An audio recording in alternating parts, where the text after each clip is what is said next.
Super grateful to be with you here today. I'm excited about the next couple of weeks, and it has felt just really lovely to be here. One of our dreams has been, let's make a real dent in the community. So putting our money together into a school or school district has felt like a real step forward for us. As I said, my name is Matt, and I'm part of the leadership team here. And we're jumping into this series called Welcome to Dwell, where we're going to really share. This is the story of Dwell Church, and not today, but over the next 3 weeks after this, we'll be inviting you all to share your stories with each other, and I'll be unpacking exactly why I want to invite you to do that here in a moment. But really excited about this era, this beautiful fall day, this kind of joyful journey that we have been on together. It has been a wild and wonderful ride. I'm excited to share it with you all. Part of what I want to do in this series is help us dream together about some basic building blocks of what it means to be a community like this, especially for Dwell Church. And part of what I hope you come away with is that there really is a God good enough to keep showing up for, to keep opening your heart to keep getting to know. Despite any and all hiccups and false steps and cul-de-sacs, that the great promises of God to be truly good enough to meet with in deeply satisfying ways. That is the center of what Dwell Church is and is going to be. So, welcome to Dwell. Each week I fight with the clicker right here, but this week I'm winning, so I'm feeling great about myself. So, here we go. All right, over the course of the story of Dwell Church, these next couple weeks, welcome to Dwell, I want to give you a good idea of what we're going to be doing. Today we're going to be telling the story of Dwell. How do we get here over the past 6 months and 2 weeks? But also want to make sure that that is deeply rooted in the story of God, who we know in this Jesus.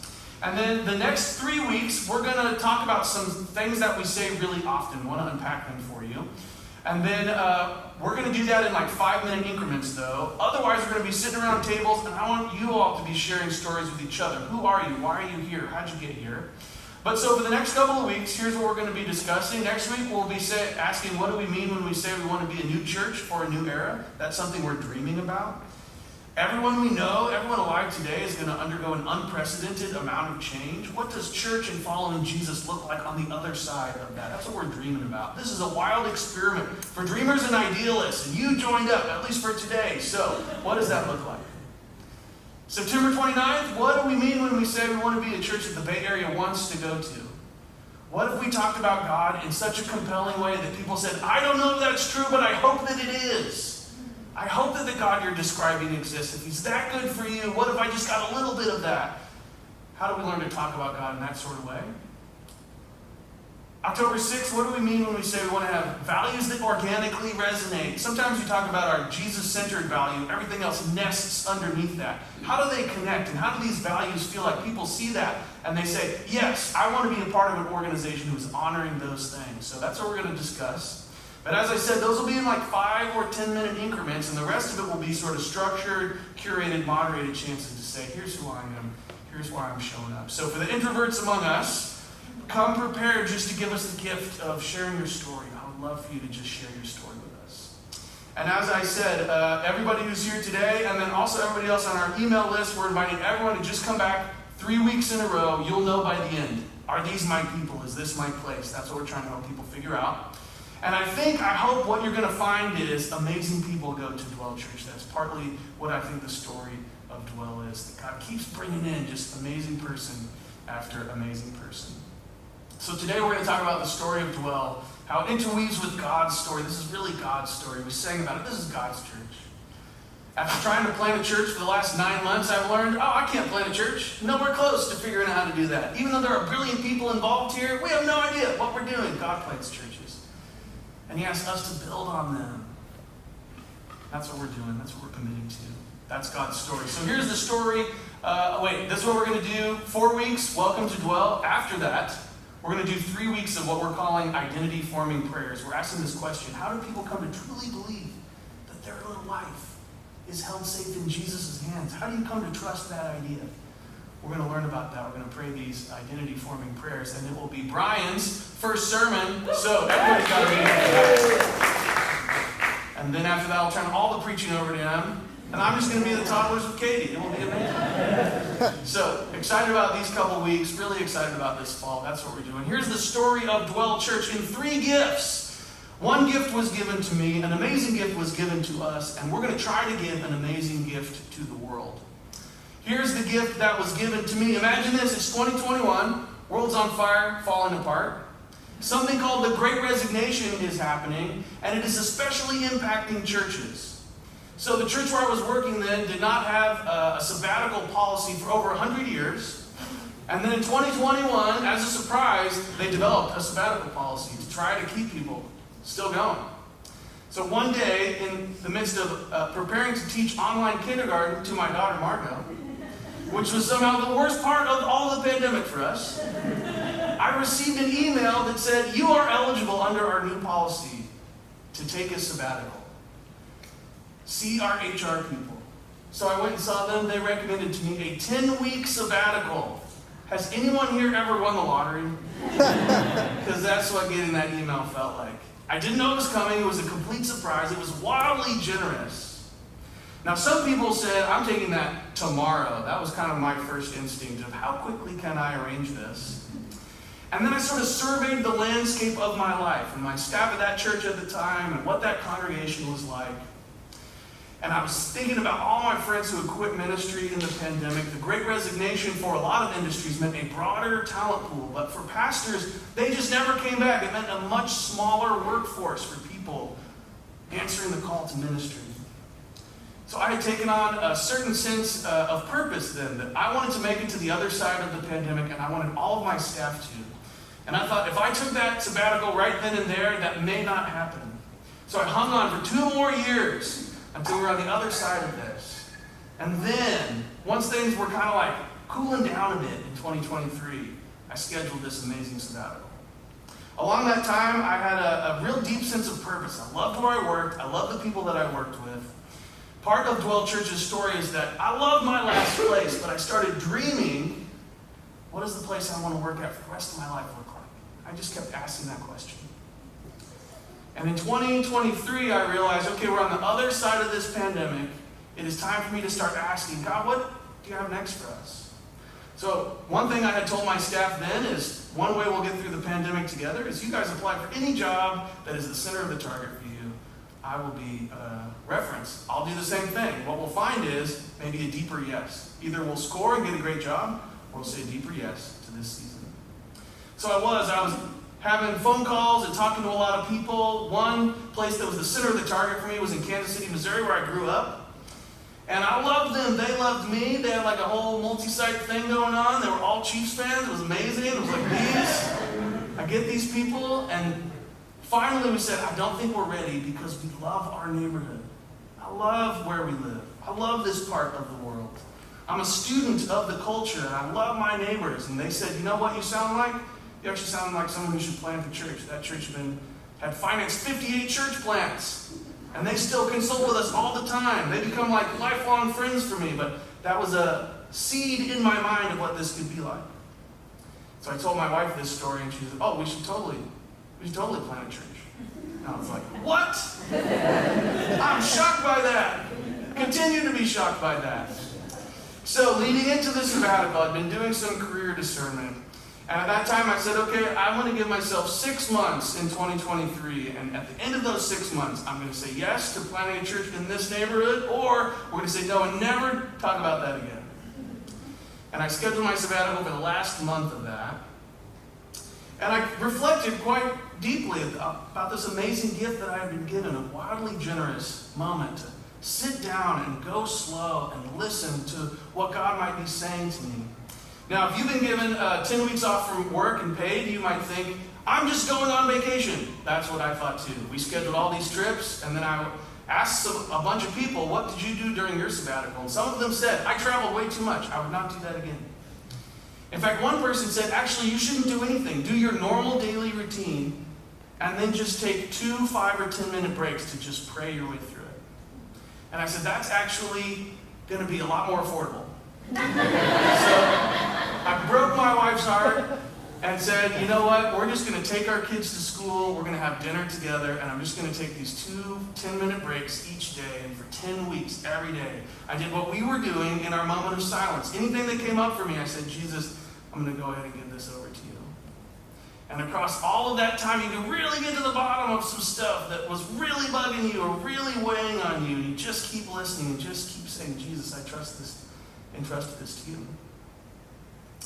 And so I started this 6-month period where I was going to say, at the end of this, I need a process where I could say yes or no to this. And I just started talking with people. One of those people was my amazing friend Bruce. And on a prayer walk, that's kind of something we would do a lot. Bruce, I said, Bruce, I'm thinking about planting a church here. He's a gigantic South African guy. And so in his sort of way, he said, Matt, I think you'd kick ass at that. And he was the first person to say, I really think you should do this. And he said, whatever it is required of me, Bruce, I will do anything I can, materially or time or consultation or any leadership coaching. He's got a great career. He said, I will do anything to help you do that. And I was shocked. And I said, okay, my wife thinks I should do this. My very large South African friend thinks I should do this. And I was having conversations with all kinds of church planners, and there was one in the East Bay named Chris Scott, and he said, Matt, I think you have like 4 out of the 5 things that any church planner would kill for in order to plant a church. Your wife thinks you should do it. You really love your neighborhood. You have a deep understanding of where you live. You seem to love it broadly in the big cultural elements. And you have people like Bruce who are willing to go with you on this journey. The only thing you don't have is a deep personal conviction. So I said, I got to get to the end of this 6-month process. And I went home and I was like, this is really shocking me. I never thought I would plant a church. So I called Bruce and I was like, here's the conversation I just had. And he said, oh, that's great. And we just decided yesterday, we're going to move to London.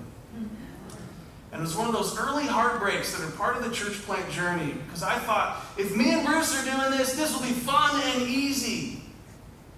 But there was a moment of real terror of like, oh, some of the building blocks of this are not coming along for the journey.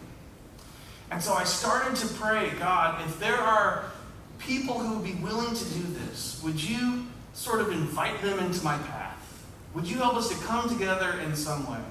So as my deadline over the 6 months was coming near, I realized, okay, I want to make contact with some people, but I'm gainfully, joyfully, wonderfully employed at this other church. So how might I invite some people to know about this, to know this story, to pray about it? And I started thinking about all the people I knew who had stopped going to church in the pandemic. That became the target audience for Dwell Church. So we designed some prayer meetings and conversations. The only people who were invited were people that I knew were not actively attending a church. I wanted to do everything I possibly could to honor my old church and any other church. That became a big, important part for Dwell. We just cheer on other churches. So we started gathering people that we knew weren't going anywhere.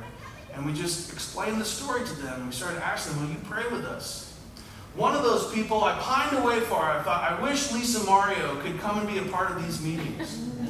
But I knew she was happily working at this church plant in Oakland. And so one day I thought, you know what? She's a big girl. I can just ask her to come to these meetings, and she can say, no, I don't want to. So I called her and I said, here's what I'm thinking about. Here's what I'm going through. I'd love to know what you think. And she said, in my memory of this conversation, oh, Eddie and I would love to come to that. And plus, I just resigned my job. And I thought, oh man, this might really be coming together. So I was given this wildly generous gift of this sabbatical that gave me a great chance to reflect. And then an amazing gift was given to Dwell Church, that God kept gathering amazing people to be here. And over the journey of this 6 months together, what I've realized is Dwell Church, not even in some small percentage point of a way does it belong to me. Dwell Church is all of y'all's. And the gift that God has given to Dwell Church is in a meeting like this, He gathered a bunch of really amazing people to start dreaming about what does a new church for a new era look like. And so here, June 7th, 2023, this was our first moment. It's my life group and a bunch of people that weren't going to church anywhere and said, what does it look like to build a church that is Jesus-centered and research-based and trauma-informed and diverse and affirming and inclusive? We didn't know then, and we don't know now. But what I do know is God has gathered amazing people here. And what we started thinking about then, what we said in that room is still true today. It actually doesn't matter what kind of church that we try to plant. It matters what kind of God that we believe in. Is there a God that is truly good and satisfying enough to keep showing up for, to keep opening our lives and our hearts and minds to? Let's believe in that God.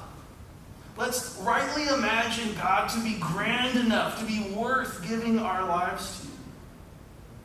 And over the duration of my sabbatical, as I sat in those 10-minute increments and I started to feel like, oh my gosh, there is an abundance here. There's a generosity here that I miss in my busy life. There was a God actually worth showing up for these 2 10-minute increments. I began in the way of these large sabbatical breaks to think that's the best part of my day is showing up to hear what God has to say to me. The best part of my day is to say, what comes up for me? How might I just joyfully surrender?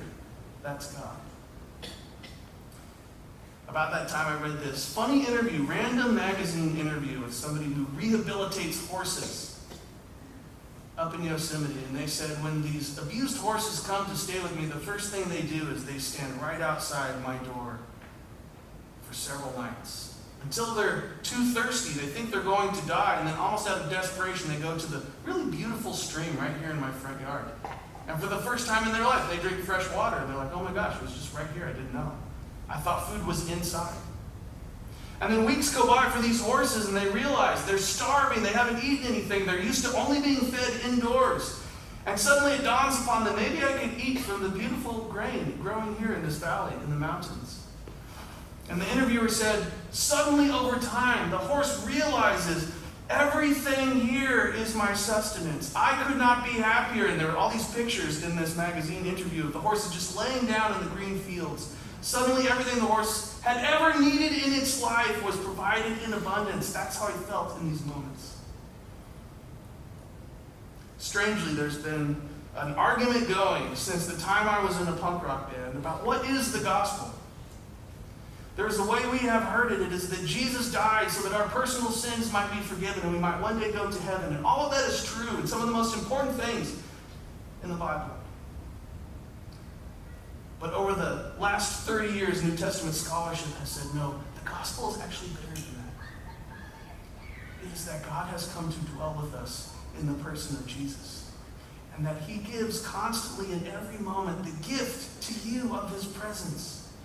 So that we might wake up one day like that horse and say, oh my gosh, the world is saturated in the presence of God. If I only took time to notice it. This was what Jesus did.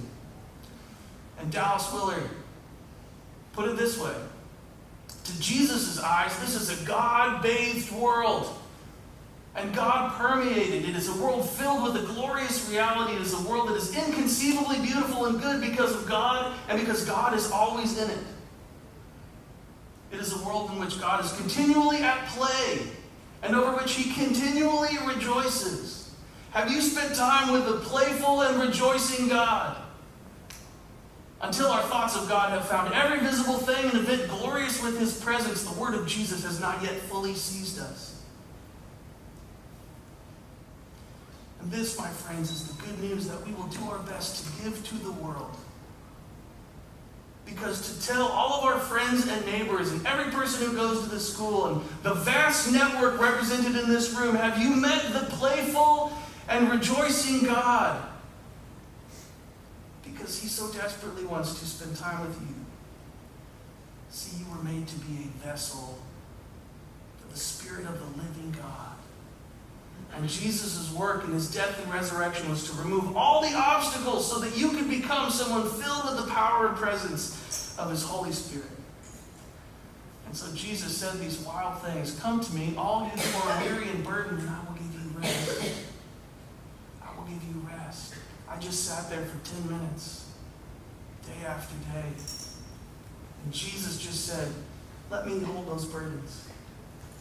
Jesus said, take my yoke upon you and learn from me, for I am gentle and humble in heart, and you will find rest, for my yoke is easy and my burden is light. What does it feel like in the presence of this Jesus? Big fan of the comedian Matthew. Just kidding. Big fan of the comedian Comedian Pete Holmes, deeply thoughtful Christian, he put it this way: when we're with God, it feels like we are spacious. It feels spacious to be in the presence of this God. We feel liberated. We feel unburdened. Burden light, yoke easy. That's how we get to feel if we live a Jesus-centered life. And all those burdens that you might feel, all the ones that come immediately to mind, you think that one doesn't feel that light, that one doesn't feel that easy. You get to say, Jesus, even right here, right now, will you show me, will you give me the wisdom by the power of your Spirit to entrust that thing to you? And I promise you, it will feel a little bit lighter. Because that's what Jesus promised us. And so the gift we're going to do our absolute darndest to give to the world is the presence of the playful, rejoicing God, in whose presence we get to feel spacious, in whose presence our burdens feel light and our yoke feels easy. And we're simply going to say to everyone, God has come to dwell with us in the person of Jesus. That's the story of Dwell Church, but really that's God's story.